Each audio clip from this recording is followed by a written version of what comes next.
life and business legacy on purpose through mindset, branding, marketing, sales, systems, and team so they can make an amazing impact and income and positively affect their communities worldwide.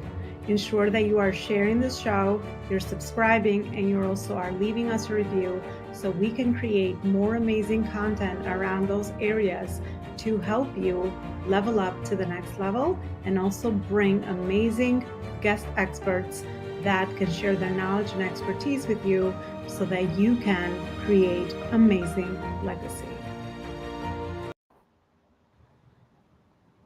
Hi, everybody. Welcome back to another show. I'm so excited to be back with you with another really important topic today, which is maybe a little heavy for the beginning of a new year, but I think absolutely could help someone that might be listening to our interview today. So today we're going to talk about how to spot the signs of depression and thoughts of suicide with Frank King, an amazing acquaintance from our LinkedIn network. And Frank has so much energy and expertise in this area.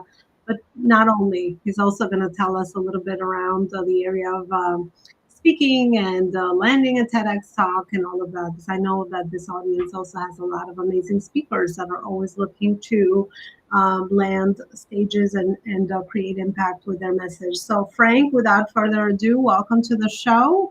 Thank you so much for finding time to be here. My pleasure. Just so you know, I did my 12th TEDx talk on Saturday. That's an even dozen. Wow, congratulations. Talk about impact. Your 12th TEDx. I'm sure there's so many people that are just trying to land that first one. So I can't wait to ask you some insightful questions around how did you actually do that and you're successful landing your 12. So Frank, let's start with, I usually start off my guests with, if you could share a few of the most meaningful moments that led you to this work. Well, let's get to know you better. Depression and suicide run in my family. It's called generational depression and suicide. My grandmother died by suicide. My mother found her. My great aunt died by suicide. My mother and I found her. I was 4 years old. I screamed for days. And during the last recession in April of 2010, after filing Chapter 7 bankruptcy, losing everything, that's when I learned what the barrel of my gun tasted like, literally. Spoiler alert, I did not pull the trigger. A friend of mine came up after a keynote recently and said, "Hey, man, how come you didn't pull the trigger?" I said, "Hey, man, could you try to sound slightly less disappointed?" So that's what led me. People ask me, "You speak on suicide prevention. How'd you pick that?" Well, pretty much picked me. It's my passion, my purpose. My goal is to save a life a day. And they wonder about being a comedian and doing that. And they ask, are there jokes about depression and suicide? No, but there are funny personal anecdotes that I share, like the one I just shared, that make the material a lot more easily digestible because it is a very dark topic. And by the way, my first TEDx talk, I did that because I'd been a stand-up comedian full-time for 2.5 decades prior to the last recession. And I thought, who's going to take me seriously?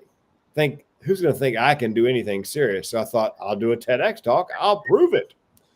So I applied, and I got the first one I ever applied for, which doesn't often happen.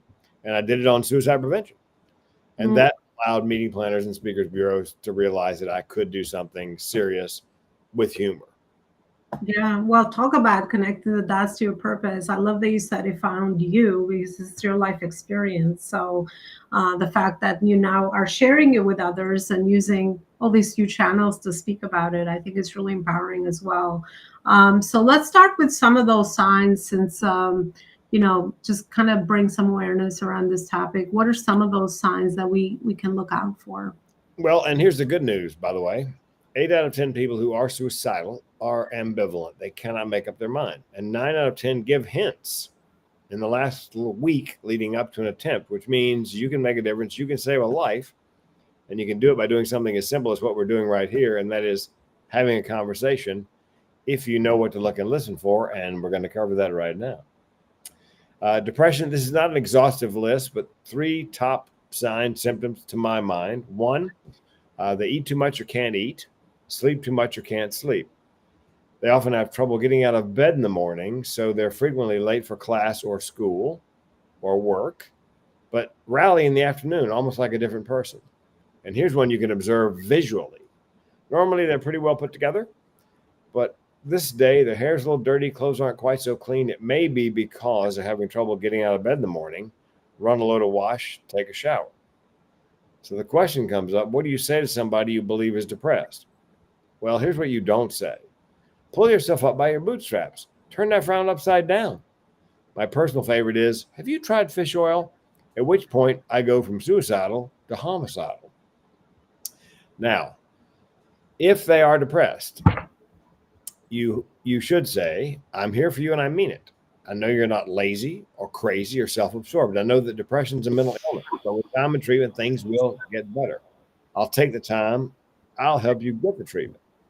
And if you work in a business, they often have what's called an EAP, an employee assistance program.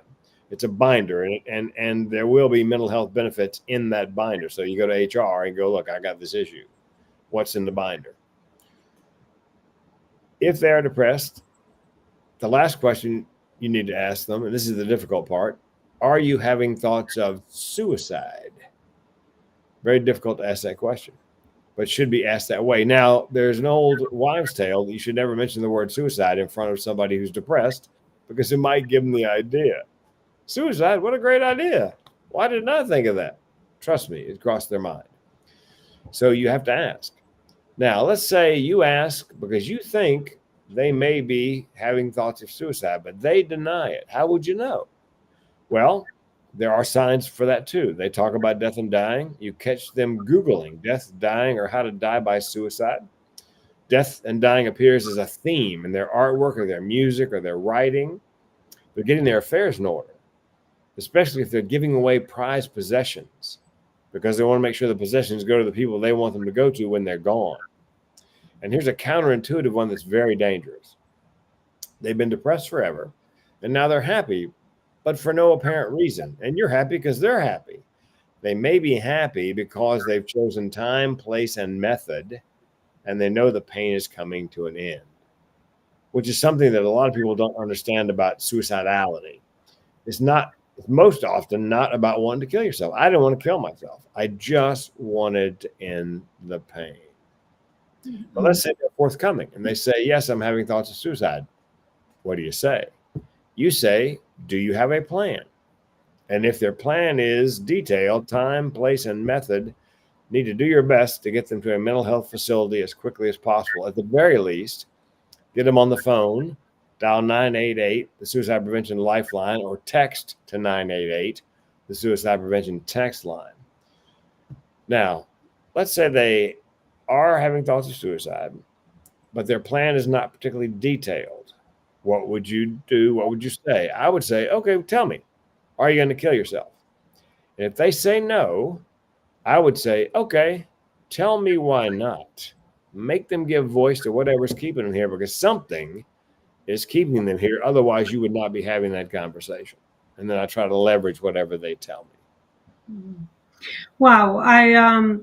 Yeah, I mean, this is really good information. And I like that you challenged a lot of people are scared to even ask these questions. And yeah, I could see how maybe even asking if they're feeling these things, or if they're planning to actually even do it, and how. For most people, yeah, I think that's definitely very, very uncomfortable. But as you said, it's important to be able to do that because that's really how we can support someone else that might be going through that.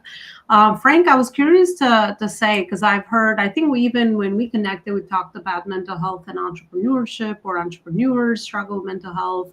What is the correlation? What can you share with us around being an entrepreneur, building a business, and mental health? Like, how does that both connect? Last two studies I read, it was determined in both studies that a full one third of entrepreneurs were depressed and suicidal. And the clinicians believed in both studies that it was long hours, little sleep, and unmet expectations.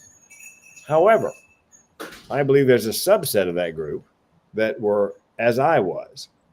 I was married, a wonderful woman, but we didn't belong together, so I was miserable. I was selling insurance, great business, but I didn't belong there. And I was miserable, and I was not pursuing what I thought I should be pursuing, which was stand-up comedy. I wasn't going to open mic night because my first wife Did not like that. And I realized in January of 1984 that if I didn't change something and fast, I was going to kill myself sooner rather than later. My second thought was very empowering. I thought, well, I could divorce my wife, quit my insurance job, try stand-up comedy. If it works, great. If it doesn't, I can always kill myself. And I think there's a subset of entrepreneurs. I think Kate Spade falls into this category. I believe. I can't swear to that. Anthony Bourdain, both had great careers before Kate started her own fashion line. She was the accessories editor at a big fashion magazine. Great job.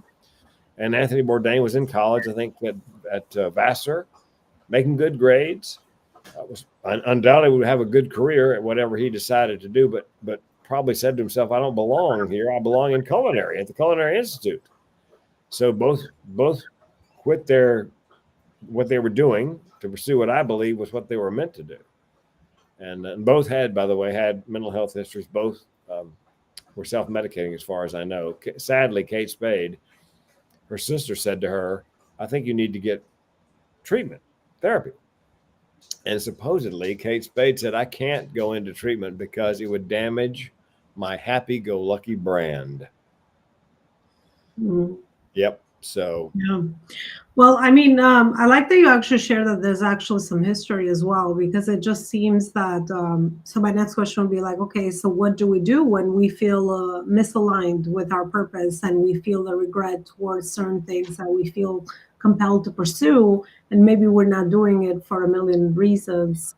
You know, what are some of those things that we could do? Because absolutely, I definitely have felt personally the conflict of not being in the right place, not being, not doing what I felt like I needed to do, and living every day with so much regret could probably potentially lead someone to feel sad, and then through that process of the other things as well, as I guess these things can escalate and get to the next level very fast, unfortunately. So what is some advice that you can give entrepreneurs that maybe just even the business they've built is not the business that is really giving them a lot of joy, so they're going into these dark thoughts, or and they might be struggling with this? I think Seth Godin, marketing guru, had an episode on what's called sunk, S-U-N-K, sunk costs. Mm. What he's talking about is time, effort, and money you have put into something. Let's say your father was a doctor and you were pressured into going to medical school. And so you go to medical school. Now, you've obviously invested a great deal of time, effort, and a great deal of money to become a doctor. But let's say you're living up to your folks' expectations, not yours. It's called individuation. It's kind of like a midlife crisis. You realize, I don't want to be a doctor. Well, many people will look at the money and the time and the effort they put in and think, well, I've got so much time, effort, and money in this, I really can't. But here's what Seth Godin said. That time, effort, and money is sunk cost. You cannot retrieve that ever. Staying where you are and becoming a physician, you're never going to get that time, effort, and money back. You need to decide if this is where you belong or should you be doing something else. He said in that episode, people say, winners never quit and quitters never win. He said, that's not true. He said, winners quit quickly. If it's not working, if it's not where they belong, they bail out. There's a guy, Michael Crichton, the author, had gone to undergrad and then got into a really good graduate medical school and graduated top of his class in medical school and could have had pretty much any job he wanted, either in research or in practicing medicine. And he realized that's not where he belonged. And he pitched it all and became an author, and a very successful one. So he looked at the sunk cost and thought, can't have that back. There's nothing I can do about it. It's not where I belong. So I would say you need to ask, if you're an entrepreneur and you're miserable, you need to ask yourself, am I living up to my expectations or someone else's? Am I the person I came here to be? And am I doing what I came here to do? When I got on stage at my first open mic night, halfway through my little 5 minutes, I heard a voice inside my head say, you're home. Mm. Yeah. I knew that. Yeah. Yeah, I love it. I love that you shared that, and I could so agree. When there's like signs, there's like all these little signs around our lives, that we kind of just either disregard or don't want to listen to, or might not even have the awareness to kind of look at them. But they're all aligning there, so we pay attention to our inner calling and the things that make us happy for sure. I love that you cover sunk cost. I think that's a very hard problem for a lot of entrepreneurs, especially when you put in time, energy, dedication towards something. But just a mindset shift, at least that has helped me with that, is listen, at the end of the day, I learned, I have experience, right? And that's something that cannot be taken away, even though it was something that was no longer serving me. And getting that courage to be able to make a new decision and move into a new direction, even if you need to, maybe a 360-degree direction, especially now, even with what is going through, you might need to pivot as well, right? So and just understanding that a lot of that life experience or experience from something else you're doing is going to come to serve you somewhere else. So I don't think anything is ever wasted at the end of the day anyway. But absolutely being able to make that change will definitely put you in the right path, and you will feel aligned with that, and you will become even more productive and create results in that area at the highest level, because it's connected to you personally as well. So on a And lighter note, let's switch into more the speaking side, as I have a lot of entrepreneurs that obviously oh, speaking is a very great way to share our message, whether it's your main business or whether it's something you do alongside the other things that you're doing.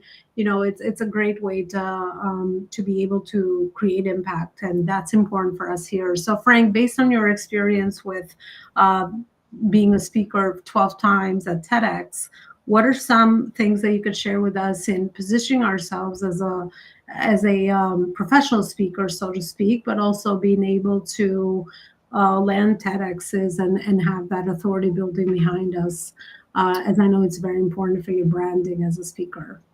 very important for your brand. It's when people ask me why I did so many, because each one builds my brand. Each one is on mental health, one aspect or another. And the way I feel about branding is, especially for entrepreneurs, you don't want to be a secret agent. You don't want to work undercover. A friend of mine, Kimberly Crow, says if you're not being seen, you're being overlooked. And speaking about your business, whatever it is you're an entrepreneur in, to build your brand, beyond the walls of your business. One of the most successful real estate agents here in town, I can't think of the guy's name, Corky something, but I mean, billboards. He has built his brand as the realtor in this area. Billboards, radio interviews, radio advertisements, television advertisements, speaking. He speaks, I imagine, to mortgage brokers, to title insurance companies, to get his name out there, so that everywhere you go in that business, you bump into Corky. So I think a TEDx is a great way to begin that process if you are an entrepreneur of pretty much any sort. Yeah. Also, a piece of advice for entrepreneurs, and I did this in 2014. I decided to speak on one thing: suicide prevention. I can speak on several things, but I decided I need to pick a lane and become the expert. After looking at a couple of businesses in my town where they were super successful. One, a guy owns 3 radio stations. The other is an auto body shop. I thought, what do they have in common? Why are they so successful? They do one thing and they do it really well. Oftentimes, the problem for entrepreneurs is they're good at a lot of things. They could do a lot of things. The question is, should you? I advise pick a lane, become the expert, the go-to, and figure out who your ideal clients are and only market to them. I market to 6 different industries with high rates of suicide. The body shop fellow markets to people who are in this area who are very conscious of the environment. So all of his processes, it takes a little longer to get the car back, but the paints and whatever he uses are much more ecologically friendly than the other straight up body shops. So not only did he pick a lane, he picked his ideal client. And I have a car worked on right now. It's been 7 weeks to get the appointment, and it's been 3 weeks. And I may get the car back this week, but he's 7 weeks out for an appointment. That is amazingly successful. Yeah, well, experts, right? Expertise, being an expert in a certain area is really important, not only because of the monetarily value or the perception of your brand, but then people perceive you as that expert, and you're able to create those transformations as well. So I think it's important. What about the process to actually getting a TEDx talk, or landing one, I should say? Is there something you could share with us around that specific process? Most people listening, we do different things. So what is there something we should focus on? Like, how do we position ourselves for to land the TEDx talk? Well, first thing I would do is buy a book called Talk Like TED. Talk Like TED, by a guy named Carmine Gallo, Gallo, like the wine. Talk Like TED. It's a great TEDx 101. Second thing, TED does not make it easy to find the links to apply. You can go to an official TED site and you can find out all about the event, but there's no link there to an application. So you go to Google and type in TEDx applications 2024. And what you're looking for is the actual websites of the actual events, like TEDx Nashville, TEDx Chicago, TEDx San Diego. That's where you'll find the link to apply on their websites.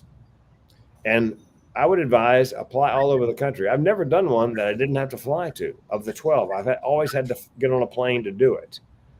Some of them are restricted geographically. Chicago, you need to live in Illinois. San Diego, you got to live in San Diego County. But most of them, they'll take anybody from anywhere with a great idea worth spreading.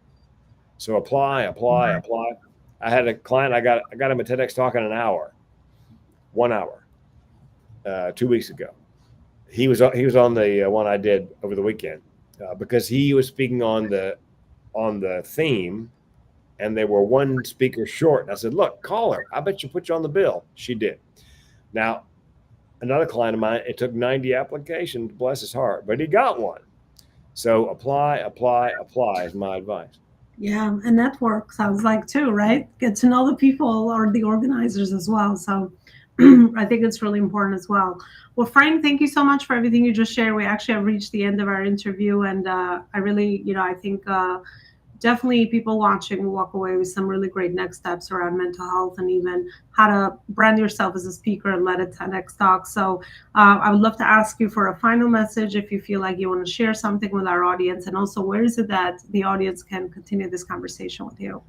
mentalhealthcomedian.com. And my final thought is 8 out of 10 people who are suicidal are ambivalent. 9 out of 10 give hints in the last week leading up to an attempt, which means you can make a difference. You can save a life, and you can do it by doing something as simple as this, having a conversation if you know how. And now you know how. All right. Well, thank you so much. It was a beautiful conversation. Thanks again for watching. And I will see you next time with another amazing guest and conversation. Don't forget to share, review, and subscribe. Thank you so much for your support. I'll see you next time. Bye, everybody. Looking for alignment between your purpose and your profit in your business. If you're experiencing these two main pain points in your business, lack of consistent cash flow and sales, and also lack of knowledge and strategy for scalability, then we must connect. I would love to schedule a call for a 30-minute free discovery session where I could see what you have built, meet you where you are in your phase and stage of growth, and also help you identify some of the gaps that you might be experiencing in your business, in the alignment of your purpose and profit, and also in really carrying forward that vision that you have for your company moving forward, for your impact, and also for your profit. Schedule a free 30-minute discovery call in the link below, as my calendar gets very full very fast, and I'm looking forward to seeing you there.